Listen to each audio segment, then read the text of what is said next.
Assalamualaikum warahmatullahi wabarakatuh.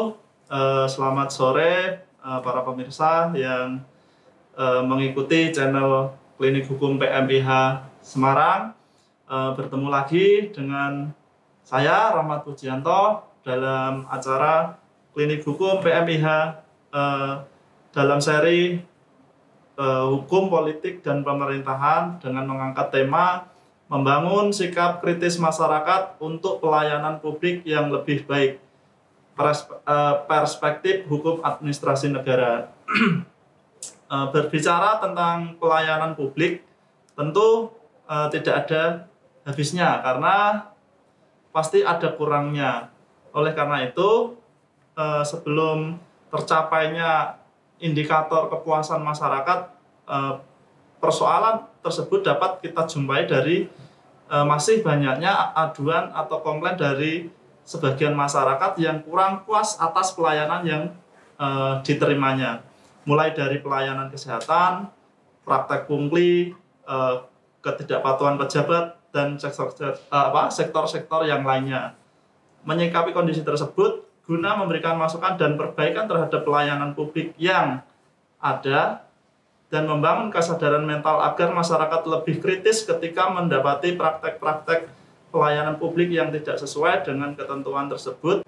Pada sore hari ini kita sudah kedatangan para narasumber. Yang pertama Mbak Belinda Dewanti dari Ombudsman RI Perwakilan Jawa Tengah, Kepala Keasistenan Pencegahan Maladministrasi. Selamat sore, selamat datang Mbak Belinda. Selamat sore Mas Rahmat. Ya, yang kedua mungkin tidak asing lagi untuk masyarakat di wilayah Jawa Tengah khususnya, Dr. Edi Pranoto, SHM seorang akademisi, juga praktisi pemerintahan. Ya, selamat datang Pak Dr. Edi. Selamat sore Mas Rahmat dan para pendengar sekalian Klinik Hukum PMIH UTAK Semarang, dan selamat sore juga untuk Mbak Belinda, Kepala Asistenan Pencegahan Ombudsman Republik Indonesia Perwakilan Jawa Tengah. Selamat ketemu lagi. Ketemu lagi Pak Edi. Iya. Ini Pak Edi ini dosen saya ini. Kelihatannya kok menegangkan ya. Karena bawaannya Mas Rahmat ini serius banget ini. Serius banget ya. Bicara sesuatu kayaknya sudah tegang. Iya. Santai aja toh Mas ya. Karena saya nggak biasa di depan kamera lagi. Tidak apa-apa. Oke, mungkin saya ingin mengeksplor lebih jauh terkait dengan pelayanan publik yang masih ditemukan hambatan-hambatan dan kendala-kendala di dalam praktek pelayanan publik itu. Mungkin pertama saya ingin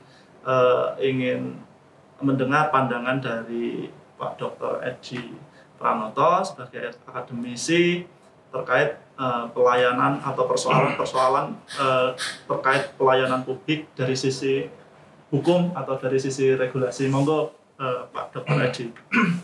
Terima kasih Mas Rahmat. Jadi sekali lagi ya, sebetulnya salah manggil saya untuk bicara persoalan ini. Saya ini apa toh, itu katanya sudah terkenal gitu. Ini orang kampus saja, 30 tahun di kampus, tentu hanya berkutat di kampus. Apa yang nanti akan saya sampaikan tentu bicara dari aspek teori dan pengalaman selama ini. Kalau praktis, prakteknya nanti tentu Mbak Linda akan lebih mumpuni itulah. Saya akan mengawali dari sebuah konsep begini, bahwa ini kan bicara kemudian kalau temanya tadi tentang membangun kekritisan masyarakat dalam pelayanan publik, tentu kita bicara pada aspek bahwa proses-proses penyelenggaraan pemerintahan ini kan harus menggunakan prinsip-prinsip yang kita sebut dengan good governance. Itu prinsip yang pertama. Salah satu unsur dari good governance itu kan salah satunya adalah partisipasi. Bisa langsung menukik di sana.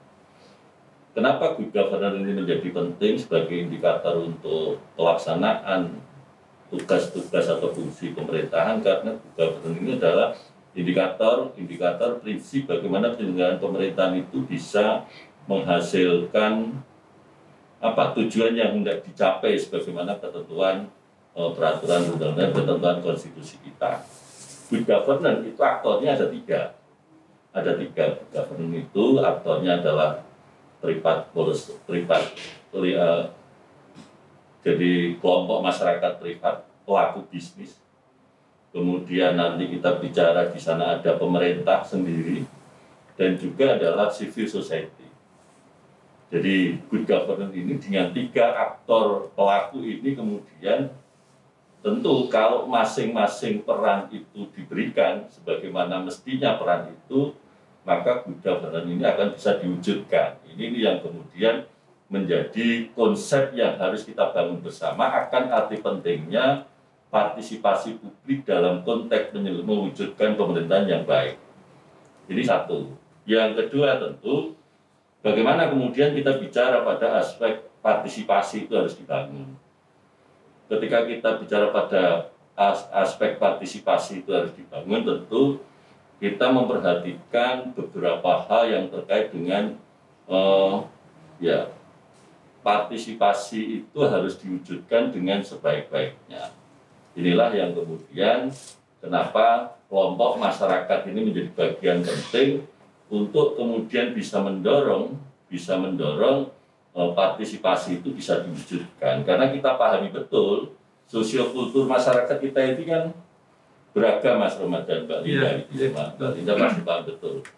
Jadi karena beragam ini kemudian kelompok-kelompok kepentingan ini beragam juga.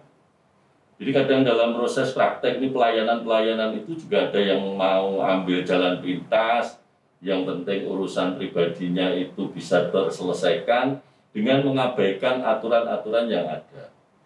Nah, ketika persoalan-persoalan ini muncul dalam proses pelayanan, partisipasi kemudian tidak mampu didorong, masyarakat yang kritis untuk bagaimana mewujudkan partisipasi untuk good governance ini tidak bisa diwujudkan, tentu ini menjadi persoalan tersendiri. Persoalan tersendiri karena melihat aspek yang lainnya. Aspek lainnya adalah aparatur pemerintah. Aparatur pemerintah benar nggak ini kemudian ingin mewujudkan prinsip-prinsip good governance itu dengan baik dengan memberikan pelayanan yang baik. Nah, disinilah persoalan-persoalan yang muncul. Dari sisi disitulah bagaimana kemudian kita bisa mendorong. Kalau saya esensinya adalah partisipasi itu menjadi bagian penting dulu yang harus kita dorong. Dan bagaimana membangun partisipasi itulah yang kemudian tentu menjadi persoalan berikutnya, karena partisipasi ini tentu perlu ada pendorong untuk ke sana. Masyarakat kita itu patronnya masih patron yang harus ada orang yang mampu untuk menjadi tokoh di sana. Jadi tanpa itu masyarakat ya akan habis.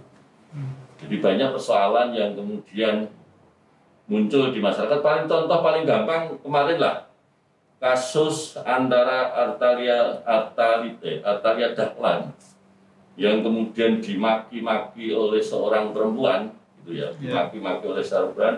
Bagaimana kemudian masyarakat harus berhadapan dengan kekuasaan yang demikian kuat seolah-olah gitu. Itu kan representasi kondisi kita. Nah, sama juga masyarakat dalam kondisi tertentu ketika berhadapan dengan kelompok yang lain yang punya kekuatan ini tentu tidak akan bisa apa-apa. Nah, ini perlu tokoh yang bisa mendorong itu. Jadi partisipasi itu harus dibangun, dan itu memang siapa yang harus membangun ya tentu kelompok-kelompok kampus, kelompok masyarakat dan sebagainya. Dari sanalah kemudian nanti akan bisa kita wujudkan yang kemudian relasi antara good governance kemudian partisipasi gitu ya. Kemudian di sana adalah bagaimana pelayanan publik itu bisa diberikan oleh pemerintah.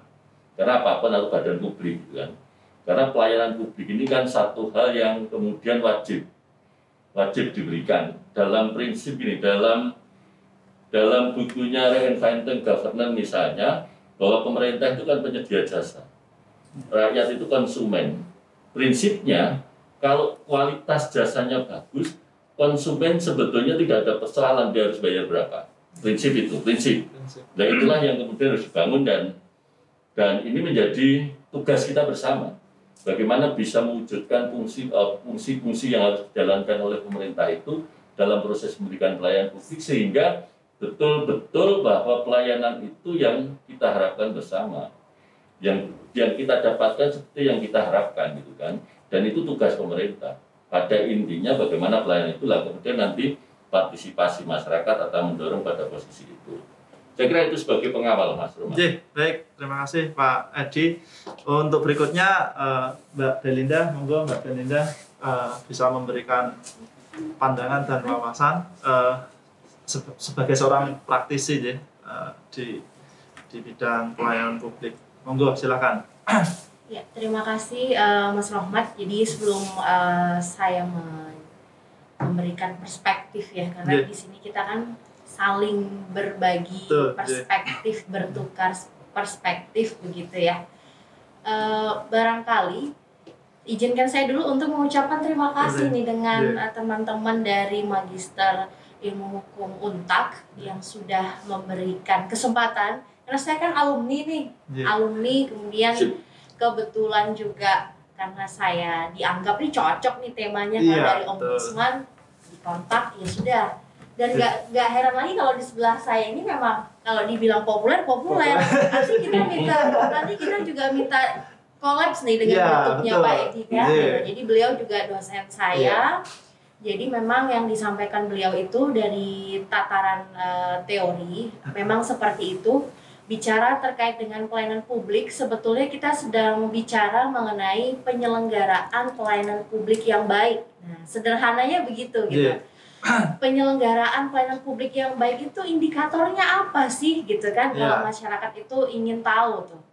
Nah, kalau masyarakat ingin mengetahui indikator penyelenggaraan pelayanan publik yang baik, tadi kalau disampaikan sama Pak Edi kan teoritis sekali gitu kan, publik mungkin ingin lebih tahu yang sederhana itu seperti apa.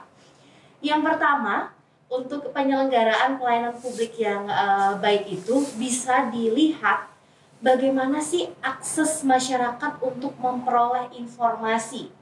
Nah, memperoleh informasi itu ditandai dengan seperti apa? Transparan atau tidak? Terbuka atau tidak? Ini adalah bentuk pertama ya yang bisa kita rasakan secara dekat. Bagaimana kita mengukur suatu penyelenggaraan pelayanan itu baik atau tidak. Kemudahan dalam mengakses informasi. Kalau kita sudah mudah mengakses informasi, maka kita akan tahu nih apa aja sih kerjanya dari instansi tersebut begitu kan, bagaimana sih tugas dan fungsinya. Kemudian kalau kita merasa tidak nyaman atau ada pelayanan yang tidak baik, disediakan tidak pengelolaan pengaduan yang terintegrasi. Maksudnya terintegrasi adalah kita harus datang langsung nih atau seperti apa begitu. Itu adalah bentuk-bentuk sederhana penyelenggaraan pelayanan publik yang baik. Kemudian kalau kita ingin mengetahui penyelenggaraan pelayanan publik yang baik, karena nanti ujungnya ini kan kita ingin mengajak masyarakat itu menjadi bagian yang mampu melakukan pengawasan terhadap pelayanan publik. Nah, untuk melakukan pengawasan itu juga seperti yang disampaikan Pak Edi tidak mudah begitu. Karena kita mengajak orang tuh Mas Ahmad gitu kan, kita ngajak orang untuk melakukan pengawasan terhadap pelayanan publik gitu. Gimana dia mau ngawasin gitu? Bahkan dia nggak tahu tuh apakah pelayanan ini sudah baik atau belum gitu kan? Itu aja sederhananya seperti itu. Kadang-kadang masyarakat itu tidak mengetahui bahwa dia menjadi korban maladministrasi. Nah, apalagi tuh maladministrasi? Nah, nanti kita bisa diskusi lebih lanjut. Tapi yang ingin kami sampaikan bahwa terkait dengan penyelenggaraan pelayanan publik itu sangat bergantung kepada dua hal. Yang pertama adalah peran serta dari masyarakat ya. Jadi kalau kita ingin tata kelola penyelenggaraan pelayanan publik itu berjalan dengan baik, maka sangat penting peran pengawasan dari masyarakat. Dan itu juga diatur dan dilindungi dalam undang-undang. Di undang-undang apa? Di Undang-Undang 25 tahun 2009 tentang pelayanan publik. Di situ diatur dan dijamin hak masyarakat untuk melakukan pengawasan terhadap pelayanan publik. Jadi yang pertama itu. Yang kedua adalah kita harus mendorong juga nih instansi penyelenggara untuk memberikan pelayanan publik yang baik. Harus kita paksa. Instrumennya apa? Instrumennya juga ada dalam Undang-Undang 25 tahun 2009. Jadi undang-undang pelayanan publik itu sebetulnya sudah sangat adil ya, memporsikan posisi masyarakat dan juga memberikan kesempatan kepada penyelenggara untuk membuktikan bahwa pelayanan dia itu sudah baik. Kalau sudah baik seperti apa? Maka indikator-indikator dalam Undang-Undang 25 itu dipenuhin dulu. Kalau nggak terpenuhi, maka ada konsekuensi. Masyarakat dalam Undang-Undang 25 tahun 2009 memiliki hak untuk menyampaikan pengaduan kepada beberapa instansi, di antaranya Ombudsman Republik Indonesia sebagai lembaga pengawas penyelenggara pelayanan publik. Kepada siapa lagi? Kepada atasan terlapor atau kepada atasan penyelenggara pelayanan. Kepada siapa lagi? Kepada anggota dewan. Karena di dalam Undang-Undang Pelayanan Publik juga diberikan kesempatan untuk mengadukan kepada beberapa pihak. Tidak langsung ke ombudsman, tapi juga bisa langsung kepada atasan terlapor, kepada dewan mungkin, atau mungkin lebih percaya bahwa ini lebih independen nih, karena nggak bisa dilaporin ke sana sini itu kan nggak ada respon, laporkan ke ombudsman karena memang sudah ada mekanismenya demikian. Mungkin itu Mas Romat sebagai pengantar bagaimana kemudian ombudsman memposisikan perspektif ataupun apa namanya ya, perspektif masyarakat lah dalam pelayanan publik. Nah mungkin itu jadi pengantar kita di diskusi ini. Baik Mbak Belinda, terima kasih. Untuk berikutnya saya ingin mengkaji atau menggali lebih dalam terkait persoalan yang terjadi dalam proses pelayanan publik. Tadi Pak Edi menyampaikan ada 3 aktor nih Pak dalam proses mewujudkan itu. Nah dari 3 aktor tersebut, bagaimana kedudukan dan peran masing-masing? Mungkin Pak Edi bisa memberi gambaran kepada kita semua agar kita sebagai masyarakat awam tahu, misalkan misalkan kita secara individual mungkin tidak berani untuk mengoreksi ya. Nah, mungkin bisa melalui media apa seperti itu. Misalkan LSM atau yang lain misal. Nah, peran-peran seperti itu kira-kira apakah masuk dalam dari 3 sektor domain yang Pak Edi tadi sampaikan di awal? Monggo Pak Edi. Ya, terima kasih Mas Rohmat.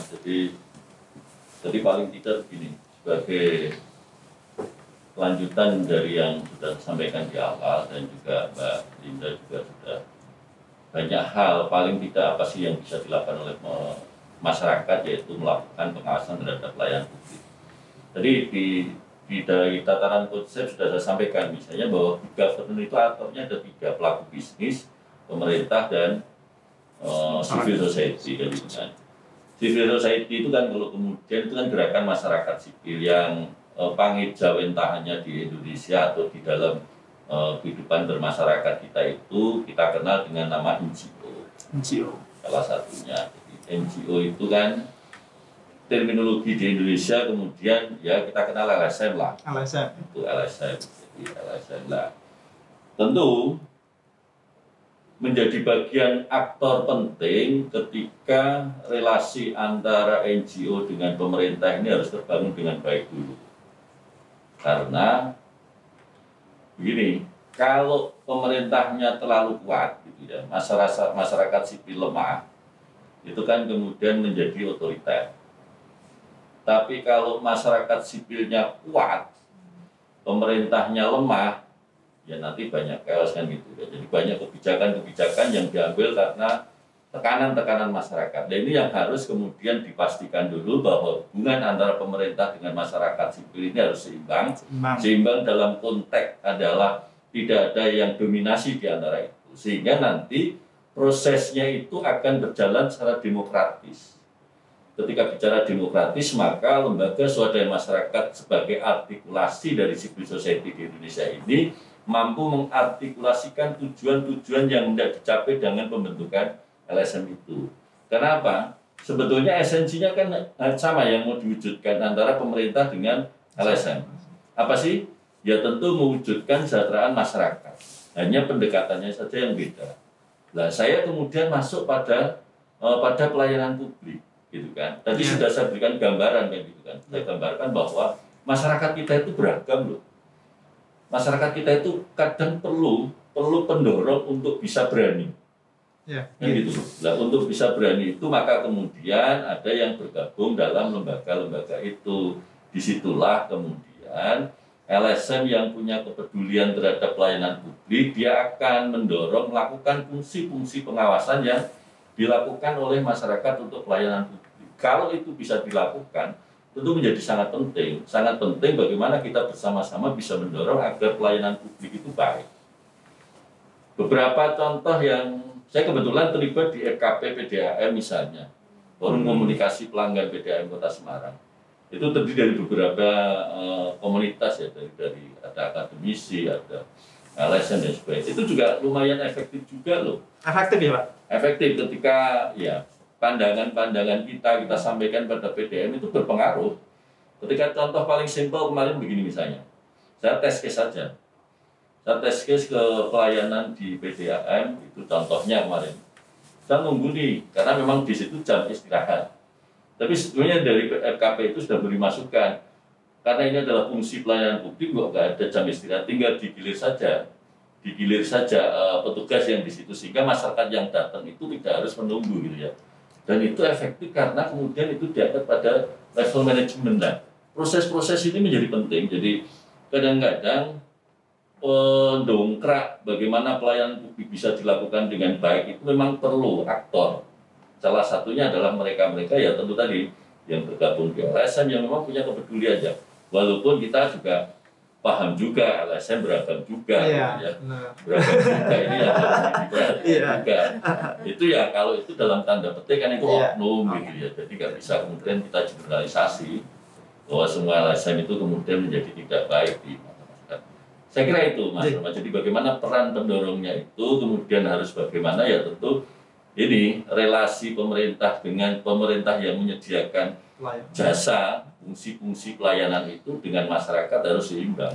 Karena Anda pasti otoriter mau nggak mau ya kamu harus itu. Iya. Kan itu yang jadi persoalan nanti. Iya, terima kasih Pak Edi. Berarti kalau tadi disampaikan harus ada aktor, berarti betul, berarti fungsi-fungsi lembaga non pemerintah itu sangat berperan ya untuk bisa mewujudkan satu pelayanan yang baik terhadap masyarakat ya. Ya, salah satunya itu karena nanti ketika relasi antara aktor dengan pemerintah yang menyelenggarakan pelayanan publik ini bisa berjalan dengan baik, mau tidak mau pemerintah akan mengikuti nih. Ya.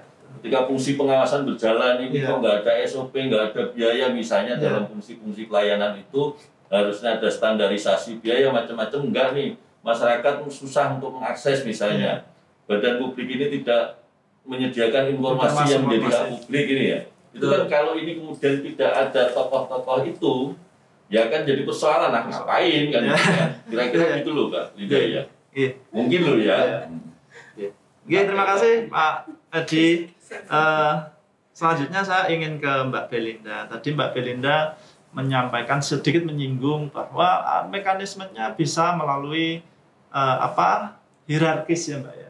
Mungkin kalau saya salah dikoreksi ya Pak Edi ya. Mungkin kalau di hukum administrasi itu kan dikenal upaya administrasi berarti. Ya, upaya administrasi ketika kita melaporkan keberatan atau bukan. Upaya administrasi itu kan proses mencari keadilan, bukan terkait dengan.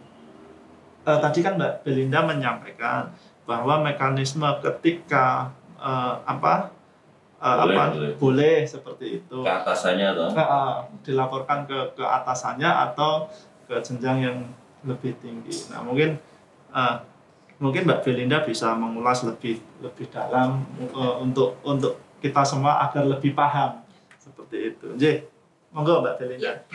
Jadi yang saya sampaikan tadi bahwa masyarakat ini punya peran loh untuk melakukan pengawasan pelayanan publik. Buktinya apa? Buktinya undang-undang kita, Undang-Undang 25 2009, Undang-Undang Pelayanan Publik, Undang-Undang 37 2008 tentang Ombudsman Republik Indonesia.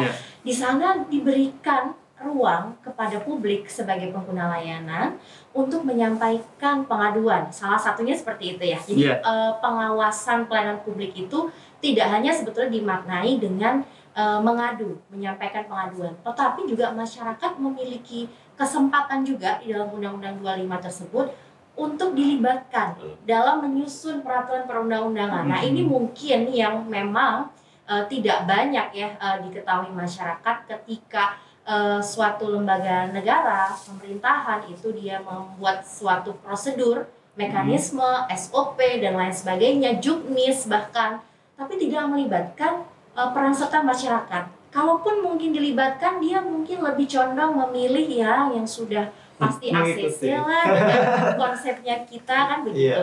Tetapi bagaimana kemudian dari masyarakat yang banyak nih, tadi kan Pak Edi sebutkan masyarakat kita ini banyak loh unsurnya. Gitu kan. Kenapa yang dipilih misalnya yang itu mulu gitu, yang udah pasti ketika instansi ini membuat suatu SOP ya udah pasti iya aja gitu kan, karena mungkin dalam tanda petik masyarakat atau unsur masyarakat yang dilibatkan tersebut memang juga punya potensinya apa, ada potensi-potensi yang dari satu pihak dia jadi terbantukan nih dengan alur seperti ini. Kalau saya yang mengakses misalnya dari LSMA, ini akan dipermudah. Nah, itulah yang disebut dengan potensi maladministrasi. Nah, kemudian tadi saya sampaikan di awal, bagaimana sih kemudian masyarakat diberikan ruang untuk menyampaikan pengaduan. Kalau yang pertama tadi kan ruang untuk kemudian terlibat dalam menyusun peraturan perundang-undangan, SOP, juknis.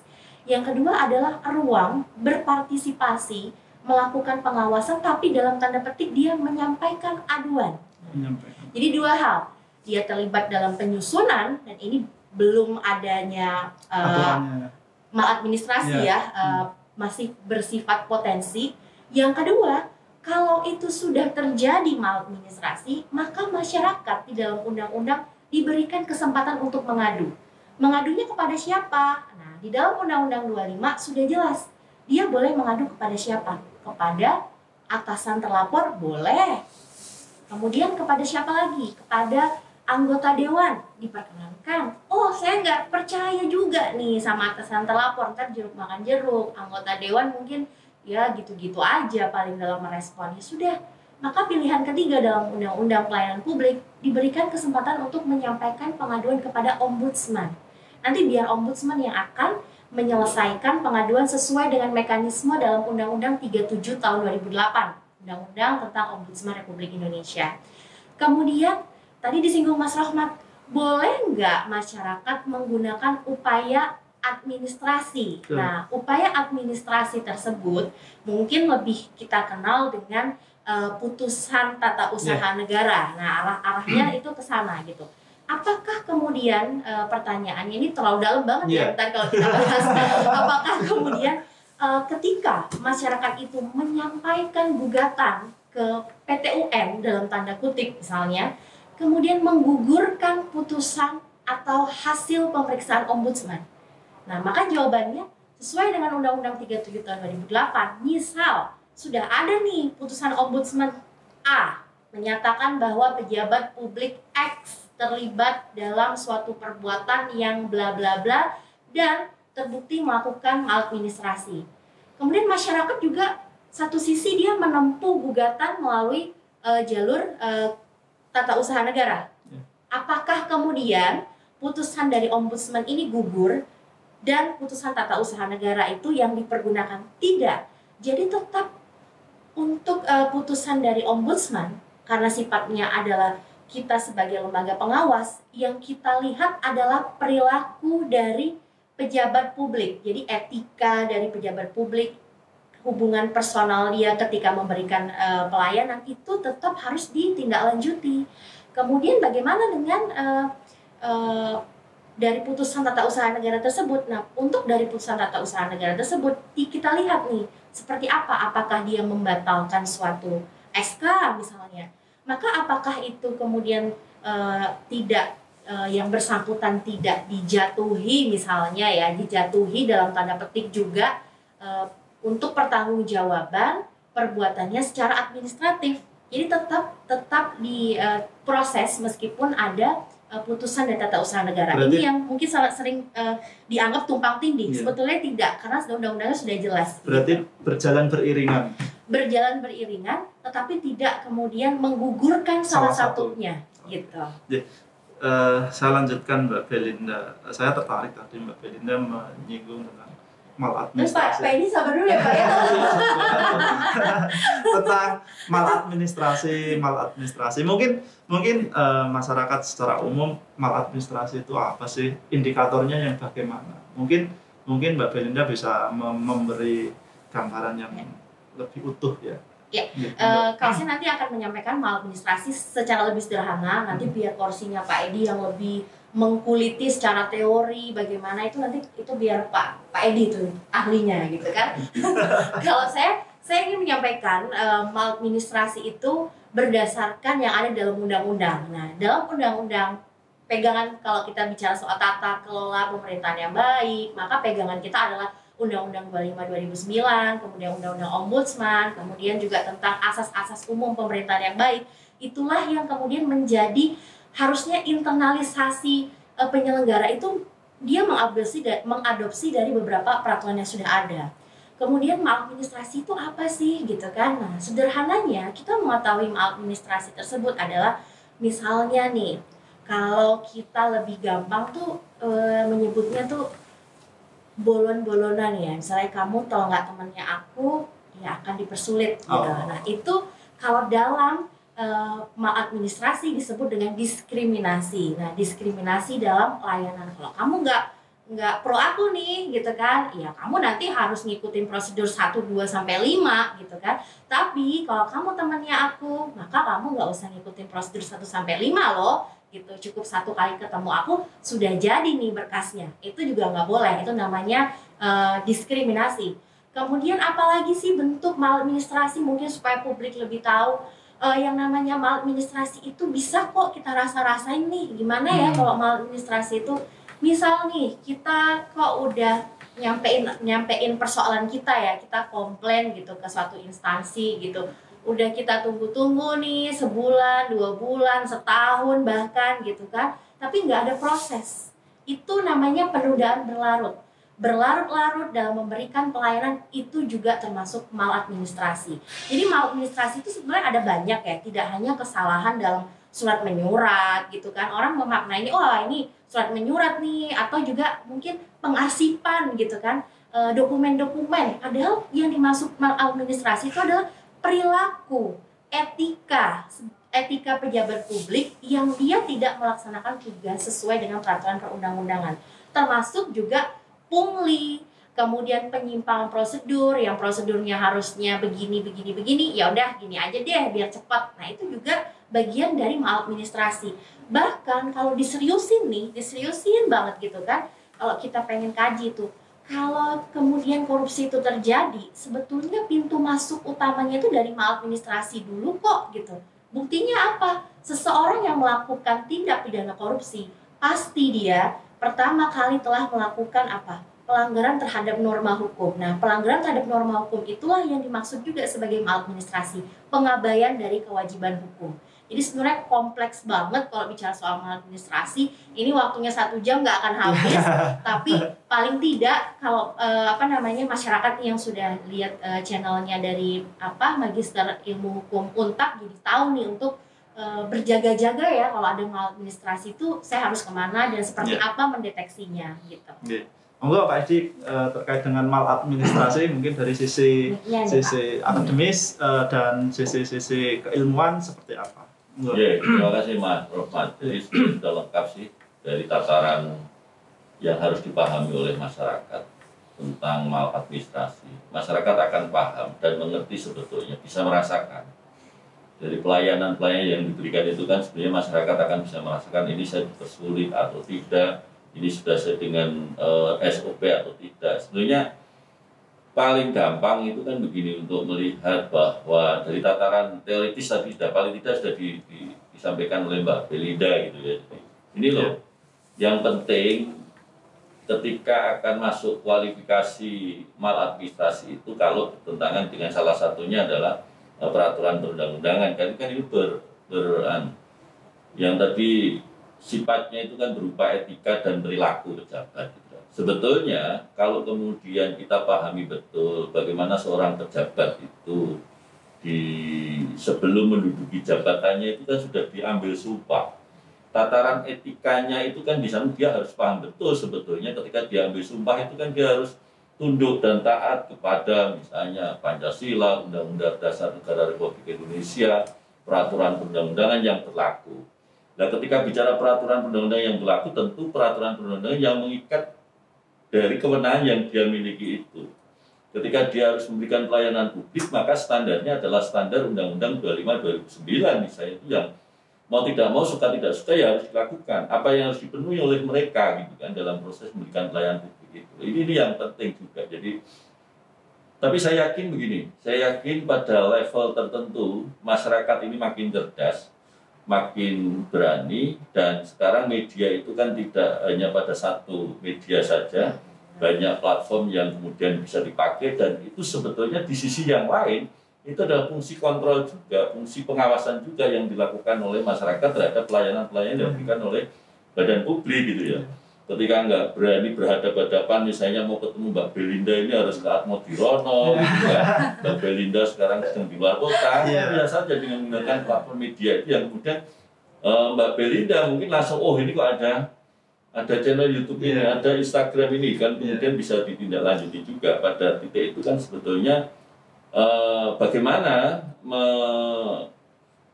mengurangi praktek-praktek maladministrasi itu sebetulnya pada titik di situ masyarakat menjadi bagian penting juga untuk diberi kesadaran. Jadi jadi pemahaman tentang maladministrasi ini jadi penting.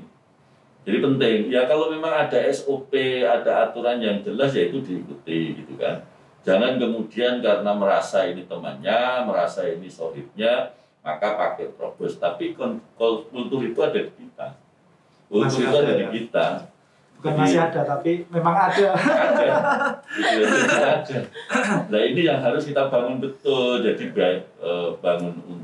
dibangun kondisi masyarakat yang masih yang tertib, yang kemudian mematuhi aturan itu menjadi penting. Ya, ini memang proses panjang, tapi kita harus lakukan. Jadi kita tidak boleh seperti Mbak Belinda yang di Ombudsman, saya yang di kampus, Mas Rohman yang di kampus. Ini kan menjadi bagian penting bagaimana kita selalu mendorong, menyuarakan hal-hal bagaimana agar pelayanan publik itu bisa diwujudkan. Karena intinya kalau pelayanan publik baik, pasti akan menghindarkan adanya tindakan-tindakan yang melanggar ketentuan peraturan undang-undangan. Itu pasti.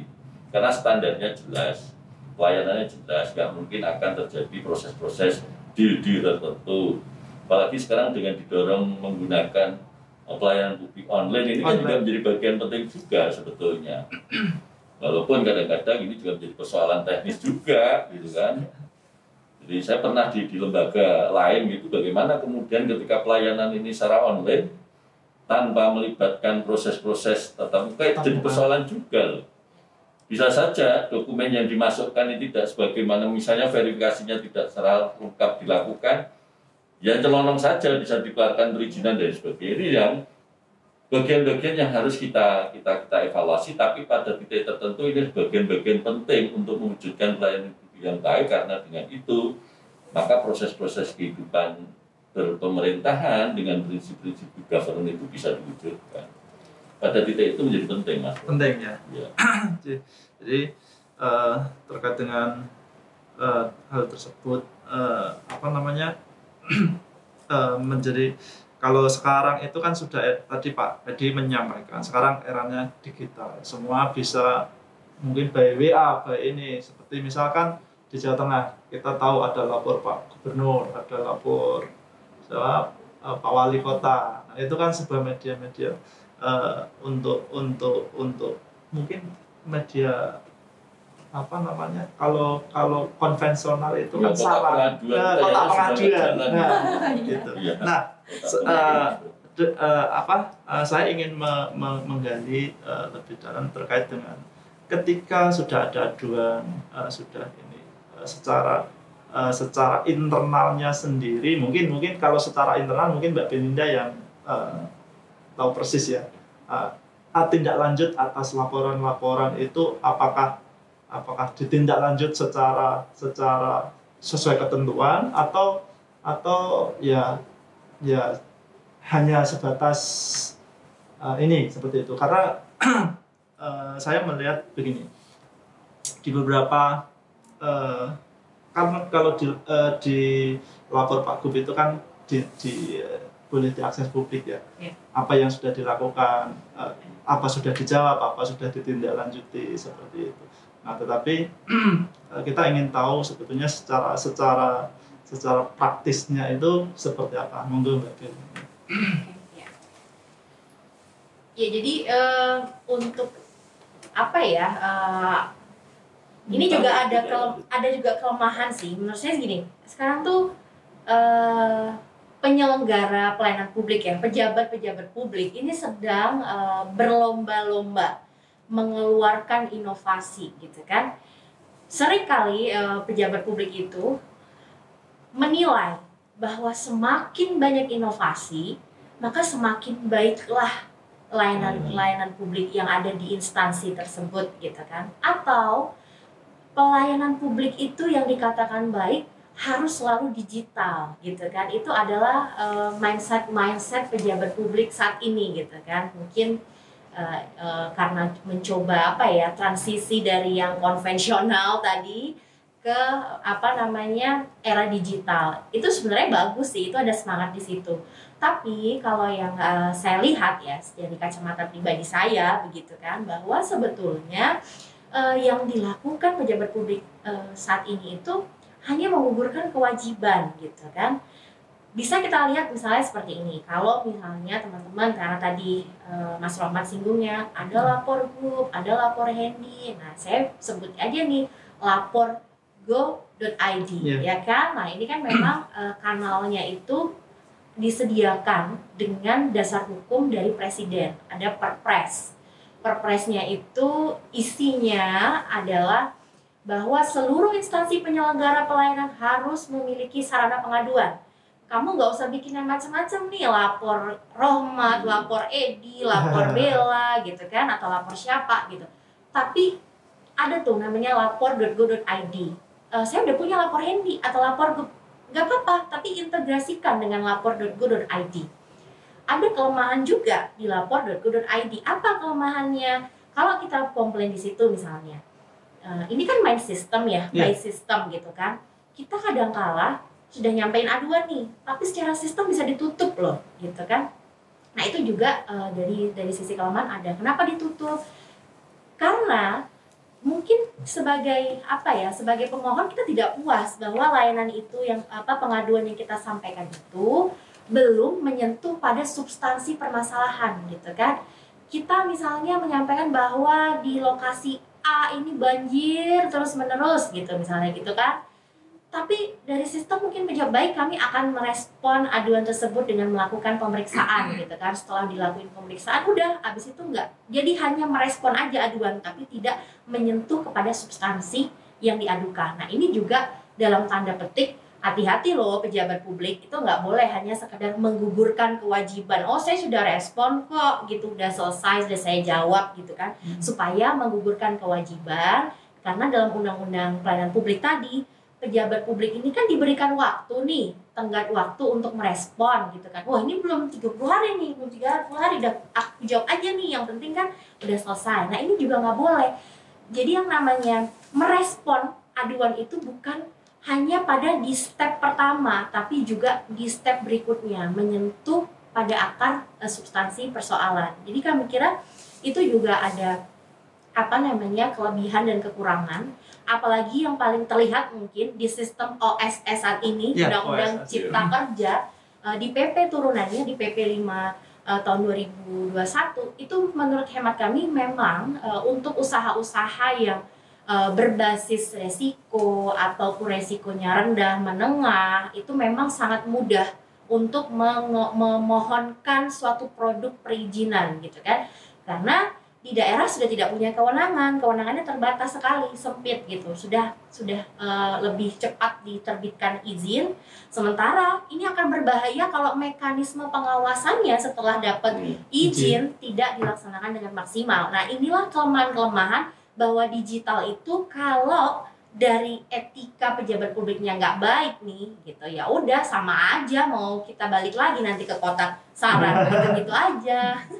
Berarti kembali ke mindset manusianya lagi. Iya, kembali ke mindset pejabatnya ya. Terima kasih Mbak Belinda. Mungkin sebagai closing ya, karena tadi Pak Edi sudah ada jadwal kuliah, jadi makanya closing untuk mungkin dari Pak Edi dulu. Ya. Silakan. Terima kasih Mas Rohmat. Jadi kembali ke tema awal itu kan bagaimana kita membangun sikap kritis masyarakat terhadap pelayanan publik. Maka langkah yang pertama harus selalu dilakukan sosialisasi tentang bentuk-bentuk praktek-praktek yang dapat mengganggu pelayanan publik itu dapat diberikan dengan baik. Kehadiran lembaga ombudsman sekarang ini menjadi bagian penting karena ya sekarang ini yang dipercaya oleh masyarakat salah satunya kan ombudsman. Ketika kita mengalami kondisi-kondisi tertentu ketidakpercayaan pada tanda petik para politisi, kemudian pada pemerintah sendiri, maka ombudsman ini menjadi penyeimbang untuk proses melakukan pengawasan kontrol terhadap pelayanan publik itu. Tapi paling tidak, bagaimana fungsi-fungsi lain pencegahan tadi, bagaimana pencegahan itu bisa dilakukan, ya tentu ketika masyarakat paham. Sikap kritis itu akan terbangun kalau masyarakat paham. Nah itulah yang kemudian hadirnya kelompok-kelompok masyarakat, civil society yang bisa mendorong bagaimana mendorong masyarakat untuk bersikap kritis.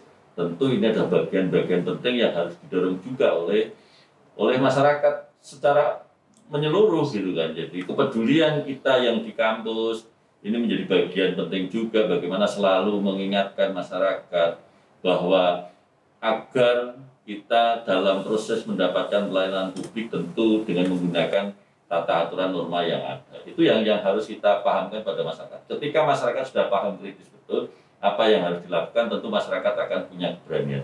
Tapi kalau masyarakat tidak punya pengetahuan bagaimana dia bisa mengkritisi pelayanan ini baik atau tidak, kalau kemudian tidak paham tentang standar pelayanan, maka yang berikutnya adalah dibukanya ruang-ruang publik untuk diskusi, dialog, dan sebagainya menjadi bagian-bagian penting.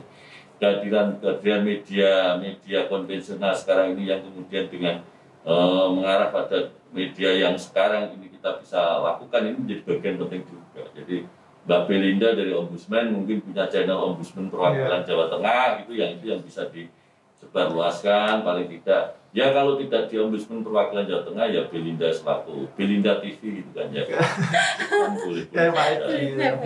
Ya, jadi saya kira itu Mas. Jadi dari kampus menjadi penting bagaimana membangun kritis, karena membangun kekritisan masyarakat itu adalah kalau kemudian masyarakat tahu. Kalau tidak tahu ya tidak akan bisa terbangun. Saya kira itu sebagai closing saya Mas.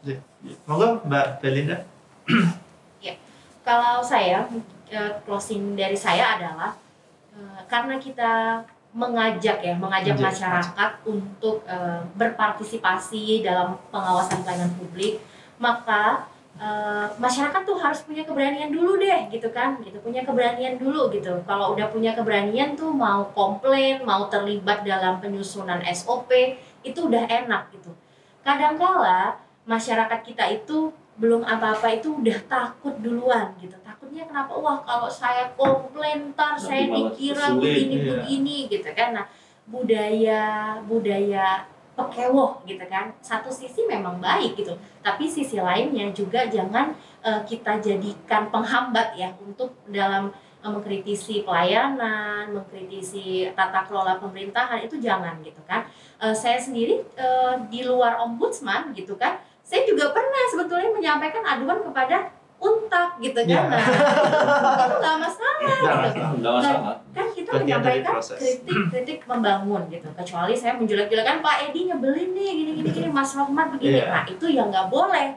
Jadi masyarakat juga jangan asal komplain tanpa disertai dengan fakta, itu juga nggak baik begitu kan. Nah, kita boleh menyampaikan aduan, tapi juga kita harus menyediakan saran nih. Saran gimana sih enaknya dari masyarakat gitu kan.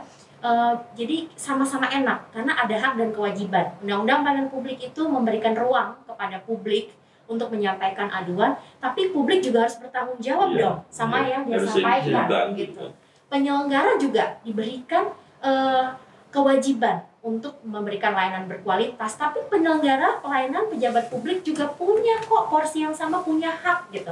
Haknya apa? Kalau dia sudah memberikan layanan yang baik, maka dia boleh loh menolak layanan. Nah, ini sebenarnya yang perlu diketahui juga bagi kedua belah pihak, bagi masyarakat maupun bagi penyelenggara pelayanan gitu kan. Nah, yang paling penting tuh gitu ya bagi pejabat publik, udahlah kita kerja yang memang kerja aja gitu kan, nggak usah terlalu banyak pencitraan gitu kan gitu. Pencitraan yang kita lakukan itu juga akan hilang dengan gitu aja kok, karena masyarakat udah makin pintar, udah makin kritis. Mereka pasti udah tahu gitu mana yang hanya sekedar menggugurkan kewajiban, mana yang memang bekerja dengan hati gitu kan, dengan benar-benar sesuai dengan aturan. Dan jangan lupa dalam Undang-Undang Pelayanan Publik, hati-hati loh, yang jarang diketahui oleh pejabat publik bahwa ada namanya ganti rugi dari segi materi. Nah, itu yang memang belum pernah banyak ya, atau belum banyak lah masyarakat ataupun LSM menggunakan hak itu, bahwa ada ganti rugi secara materi dalam hal pelayanan publik apabila dia menerima pelayanan yang tidak baik, atau mungkin dia sudah komplain atau menyampaikan aduan, atau dia mungkin merasa ada materi yang dirugikan, maka sebetulnya dalam Undang-Undang Pelayanan Publik itu bisa gitu. Hanya saja mungkin terkendala oleh Perpres, karena dalam undang-undang harus ada Perpres. Jadi ya koreksi bersama lah ya, buat pemerintah, buat presiden, ayo juga bikin Perpresnya, nanti disupport oleh dari perguruan tinggi, tagih tuh janji-janji dari pemerintah gitu kan. Ini kan untuk rakyat, untuk publik gitu kan. Kalau memang itu bisa berjalan, ya mudah-mudahan nanti MIH Untak ini menjadi salah satu sarana pembelajaran masyarakat untuk mengetahui bagaimana sih sebetulnya idealnya dari suatu pemerintahan hukum yang baik. Jadi dari saya itu, Mas Rohmat, Pak Edi, terima kasih. Mohon maaf nih apabila banyak hal-hal yang kurang berkenan ya, karena yang muda pasti banyak salahnya. Gitu. Yang tua banyak.